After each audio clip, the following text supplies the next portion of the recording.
Wish We Could Turn Back Time by Girlinpink44. Chapter 16, Ripples. This hadn't happened last time. It would be another 6 weeks before Stain would make his move. Tony was sure of it. It was after his birthday, and it was only the middle of April. That's why the plan of having the FBI come today was so perfect. Tony could stop him weeks before he made a move. Stop the shipment to Gulmira. Jay? Sir? Keep an eye on Gulmira. Any activity, particularly involving weapons with my name on it, and you let me know.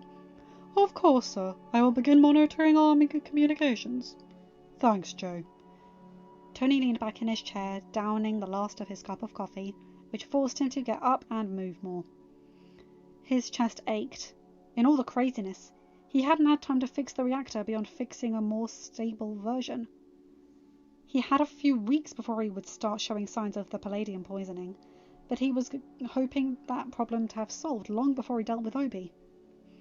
Jay, check in with Happy. Get him to check the perimeter again. Keep me posted. Tony leaned back in his chair, giving in to his paranoia more than he had in a long time. This hadn't happened last time. What had changed? What if it was something that he did? Or was it the fact that if you change time, it fights back? Should he go to New York? Should he talk with Time? See if he's already screwed up their second chance? He couldn't have. He hadn't really started making changes beyond reaching out to some potential allies. Shaking away the thoughts, he turned to the Mark II that sat assembled on its old platform. Instead of the clanky machine to get it on, he had taken aspects from a later model that allowed him to walk into it. While he sacrificed a lot of his functionality in order not to blow minds, the ease of entering and exiting the suit in this form made it easier. He had standards. But appearance-wise, it looked a lot like the previous Mark II. It had the same capabilities. He'd add and tweak as time went on, as he arrived at missions where he could use something. It was a way to take advantage of hindsight. Mr. Hogan says that the property is secure. Miss Potts would like to remind you to eat in the next hour before she uses her override to lock you out of the lab. Tony rolled his eyes. Fine. Keep me posted on what the FBI is up to. It wasn't that he didn't trust them. It was that Obi was his problem, and no one but him knew just what he was capable of. But things were different. There was nothing he could do. He was stuck waiting. Something he hated. With nothing better to do, he decided to head upstairs and get food. Jay, you have the con. Of course, sir. One of the favourite things that Tony loved about being back in the past was having his Malibu mansion back. Every day he spent here. He wondered why he never bothered to rebuild it. So much of what made him who he was could be found here. Sure, he was moving back to New York, but knowing this was here made it worth it. He walked up the stairs and came out onto the main room, taking a second to appreciate the view of the Pacific Ocean. Good, Rhodey and I made dinner. Pepper smiled from where she stood in the kitchen. I was going to make good on my threat and make sure you ate. Trust me, Pep. I've learned never to call your bluffs. Tony sat down, letting Pepper dote on him for a bit. The board called for an emergency meeting at 8. When you're done, wash up and we'll head out. I'm not sure I can handle 2 board meetings in a day. On the upside, I might be able to wedge Obi out before I go and kick his ass. Tony smiled as Rhodey and Happy joined him and Pepper at the table. They had gotten out of the habit of eating family meals together, and he missed it. Until he's found, Tony is not to be left alone in public. Happy eyed them all. We are not allowing a repeat of last time. Speaking of, Jay, please lock down the upgraded reactor plans along with the notes on Badassium. Of course, sir. Tony nodded. My plan is to get Stain voted out. Let's back him in a corner. Should we consider planting some security near the boys? With their presence hush-hush, but Stain might have found a way into the Flight Manifest. I'll organise some people, but it will take hours to get someone stationed near them. Rather be safe than sorry. They'll be able to be incognito. Happy nodded, pulling out his phone and setting up a text. Dinner was rushed, but at the same time, it felt nice and relaxed. Perhaps it was the company. The food. Pepper was a mean cook when she had time to be in the kitchen. Or just the calm before the inevitable storm. After he finished, he headed up to his room to put on his oldest and most reliable armor, a Tom Ford suit. He had worn it for many deals, both in the past and in the future that never was. There was something soothing about the familiar cut of the suit. He grabbed a Rolex, Italian leather shoes, his mother would rise from the grave and haunt him if he didn't, and a tie. Grabbing one of his favourite pairs of glasses, he checked his hair and smirked at how ready he appeared for battle. Long before he had been Iron Man, before aliens, before Avengers, before Infinity Stones, he had been a businessman. Maybe, this time around, he'd remind people just how good he was at it. Unlike the meeting that had been 9 hours earlier, this meeting was a lot tenser, as the members quietly made their way in. Tony kept his seat at the head of the table, suspiciously quiet and not greeting the others. The seat to his right was conspicuously occupied by Pepper, who had also donned a suit and looked determined. Tony texted Jarvis to prepare a ransom video, as well as the bills of lading documenting a bunch of illegal double-dealing shipments. The clock struck 8. Tony took a long sip of his coffee and stood up. Gentlemen, thank you for coming back in. It's not often that we meet twice in one day, and I wish this were under better circumstances. This afternoon, the Federal Bureau of Investigation entered Stark Industries to serve an arrest warrant for Obadiah Stane. Jay, can you put a copy of that warrant on the screen for us? It showed up, listing out their search.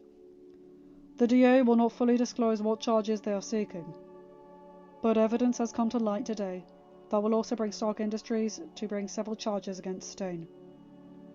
I will present the evidence, and I will be calling for a vote to terminate Obadiah Stane and remove him from the board of directors. Jarvis, please play the video. Make sure you include the translation. Of course, sir. Gentlemen, I am going to step out of the office while this plays. Jarvis will let me know when it is done. He walked out of the boardroom. It had been 15 years, yes, and he'd heard about how Stane had killed Raza. His biggest regret was that Tony hadn't done it himself. But Tony had been doing a lot of work on his mental health since Morgan was born. Shoot, even before that, around the time he and Peter got close. Tony knew he needed to create boundaries. And hearing that voice, seeing the shot of him standing in that chair, was not good for his mental well-being. You okay, Tones? He looked up to see Rhodey leaning against the nearby desk. The receptionist who usually manned it, long gone for the night. Yeah. Just can't watch that video again. It's odd. In some ways, it seems like ages ago, but just the idea of seeing that cave again. Tony shivered. He hadn't meant to, but it came back to him in a rush.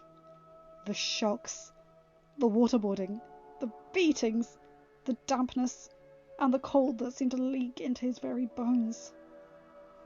Slowly, but surely, he heard Jarvis in his ear, reading off his morning lists of information. It was followed by odd science facts, stock market highlights, and other mundane facts. Jarvis kept talking and talking as Tony fought to catch his breath. Meanwhile, he felt Rhodey's arm on his shoulder. After another minute, he looked to his friend. Sorry, Don't apologise. I can't begin to imagine what happened there. You've been to hell and back, Tones. But you're not alone in this, okay? Tony nodded. I've got to get back in there. Can you go to the front and tell them, the waiting press, that I'm going to be doing a conference in an hour? I'm sure word will spread to the others not here. Normally I'd get Pepper to do it, but I need her to be seen and noticed in there. Rhodey nodded. I've got it. Thanks, Honey Bear. Tony smiled at his friend before squaring his shoulders and heading back into the boardroom as the lights came back on. He took a quick look at the members' faces and saw that a lot of them had gone pale. They looked at him, eyeing him as if he would disappear. It was a rare occasion for Tony to feel self-conscious. Actually, he hadn't been completely aware that he could feel that anymore. But he felt as close as he could to it at that moment, as they stared at him. As you saw, Stone paid them to kill me. When they found out it was my head the hit called for, they tried to up their price. Stone was cheap, so here I am. Jarvis, more evidence, and send this to their email files. Keep in mind the documents you are about to view are confidential, pending the results of both the federal case and our civil litigation. Pepper, when this meeting ends, can you call our attorney and ask him to join us for a meeting at 10:30? Pepper nodded, and then a dozen or so documents showed up, showing where shipments had gone all over the Middle East. Tony talked through each one, talking about the firepower, relaying some of his own personal experiences. At one point, he held his left hand with his right, in order to hide that it was shaking. Even still, there was a point where he had to pause to turn away from the board, and take a few deep breaths to regain his composure. Gaining most of it back, he turned to the board members. I would like to formally call for a vote to terminate Obadiah Stone's employment and remove him from his seat on the board of directors. I second the call to vote. A member from halfway down the table raised his hand. I third the call.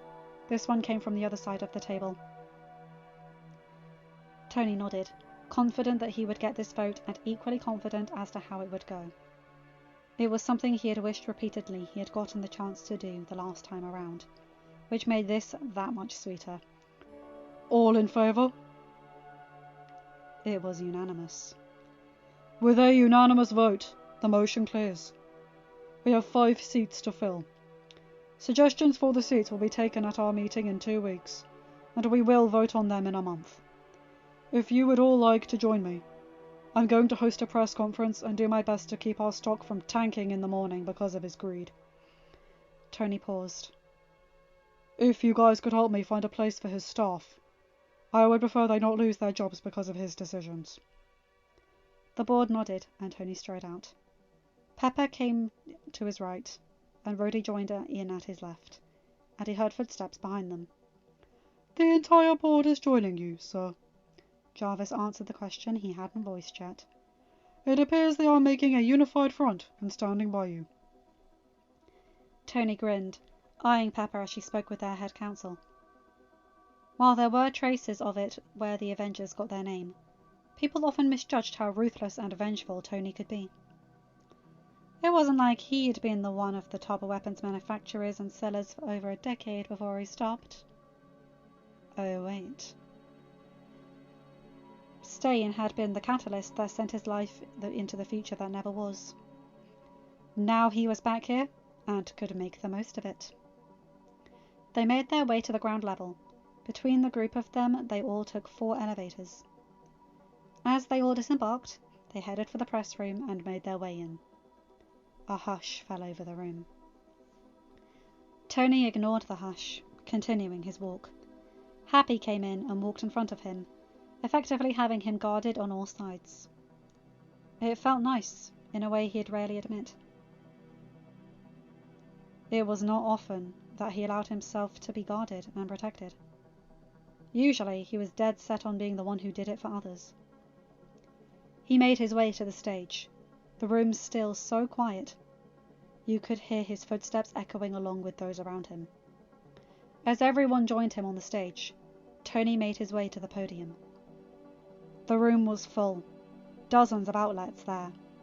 He could see TV cameras lined up all around.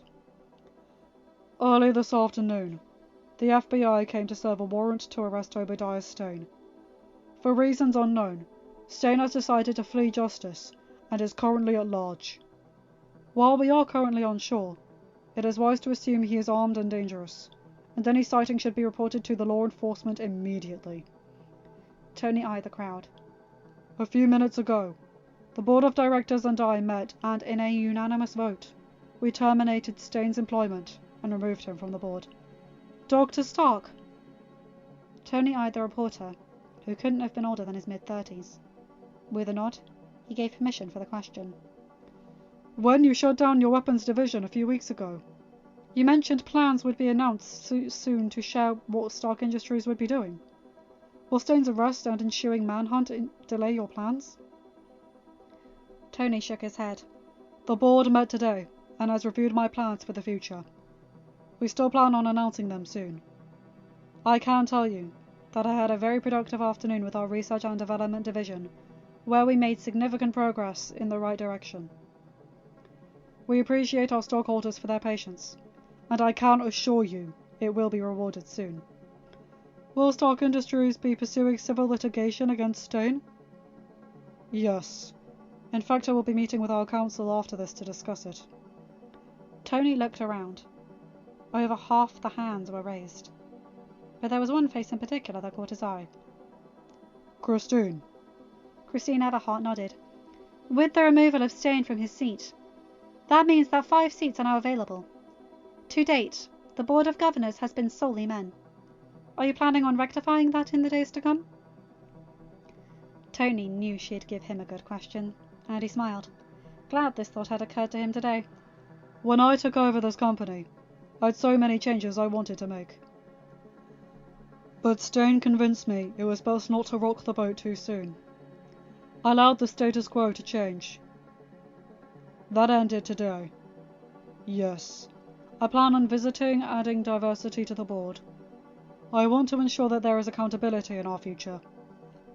I want more transparency with the public. When I addressed you a few weeks ago, I told you I was taking Stark Industries into the future. I meant every word of it. That includes addressing the lack of diversity on the board of major companies. Now, I can't do anything about other boards, but I can about my own. We will be reviewing potential candidates over the next month, and when we are prepared to release that list, I'm sure I'll find myself back here again. Though social media was just starting to be a thing, and he hoped that that would limit how often he had to do these, Peter had been on his case about being more active on social media, and perhaps this time around, Tony would listen to the kid and do it. Maybe he could stick Harley and Peter on helping him with it, since they seemed to be more proficient in it. He looked around, seeing who he'd call on next, when a person standing in the back of the room caused him to feel like he had had his breath knocked out of him. Standing in the back of the room was Special Agent Phil Coulson of S.H.I.E.L.D., the man who had died and kick-started the Avengers, and then had been brought back to life and none of the original roster had been told. That had been one hell of a shock to discover when he had been hacking S.H.I.E.L.D.'s files one day. As many problems as he had had with S.H.I.E.L.D., and how he had never going to work with them as he had before, Coulson's death was one thing he was going to change. He didn't want that on his conscience for the second time. Jason, you were with the Wall Street Journal these days, correct? Tony broke his own stupor and called on another reporter. My sources in Los Angeles FBI field office said that the federal prosecutors were seeking treason charges against Stain. Are you able to verify this? Tony rocked on his heels slightly. Honestly, he'd always wondered what they all could have made stick if Stain hadn't died on that rooftop. He was excited to finally get that answer. At this time, I cannot comment on an investigation. To be perfectly honest, I am not aware of what pending charges they have against Stain. I can assure both law enforcement and the public that Stark Industries plans to fully cooperate with their investigation, and hope that we can bring Stain to justice. Thank you for this time. If there are any updates, we will make sure to get them out. Tony left the stage and headed out of the room, his own protective shield forming again, not letting a certain federal agent through. Tony could feel Coulson's eyes on him as he walked past, but it didn't take much for him to ignore them and continue walking. Heading for the elevators, Tony and his group made their way back to the executive floors. Pep got PI to go ahead and secure all of our Twitter handles. Should be fairly easy since it's just taking off. She nodded and sent a text. Richardson is in your office. Tony nodded, walking towards his office and stopping when he saw Rosita at her desk. Rosita, you don't need to stay. I will leave when all of this is done. Right now I can act as a gatekeeper while you navigate this mess. She smiled, turning to her computer. Tony made a note to give the woman a raise and make sure her retirement package was more than enough to get her through her golden years, when she was ready, even as he grinned at her. If you insist. I do. Robert Richardson is in your office. The cafeteria is staying open a bit later, and I've taken the liberty of ordering a carafe of coffee and some snacks to be delivered. Tony said goodnight to the board and headed to the office. It was going to be a long night. It was nearing 4 in the morning before Tony stumbled into the Malibu mansion. They'd spent hours upon hours poring over evidence, the video, pausing for Tony's small panic attack, and then going over the paperwork that his lead counsel was going to file on a matter of hours. If the US government got treason charged to stick, they'd be taking his life. Tony planned on taking everything else. At this point, he wanted little more than to go to bed and get a couple of hours of shut-eye before facing the world and this mess again. May Parker is on the line for you, sir. Patch her through. Tony tried to shake off his exhaustion. Morning, May. Tony! Her voice sounded panicked, and there was more than effective at waking him up. May, what's wrong? It's Peter! He wasn't in his room this morning. His window was broken and his bed was empty. I hate to interrupt, but I've got Rose Keener on the other line. Panic attempted to swallow Tony whole, and for a second he couldn't feel his legs. Rose, please tell me that this isn't to call and ask if Harley wandered back here. I was hoping it was that simple.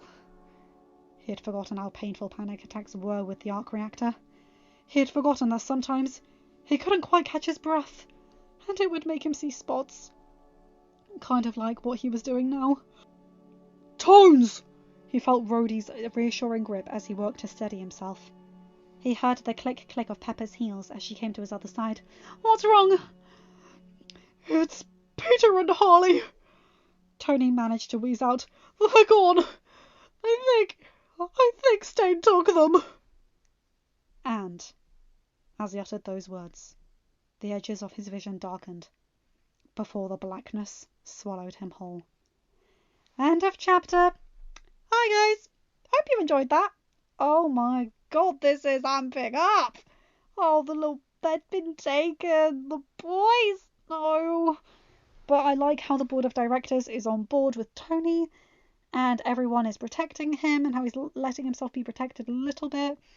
I like how the first suit of armour he had was his suits, as in like Tom Ford suits. That's a nice touch. Anyway, I won't waste you guys' time. See you next chapter, and hopefully the boys will be safe. Anyway, you guys know the drill. Like, comment, and subscribe, and hit that bell to get notified for whenever I upload a new video. Have a good day, night, whatever time zone you're in. Bye, my guys, gals, and non-binary pals. I'll see you in another video. Take care.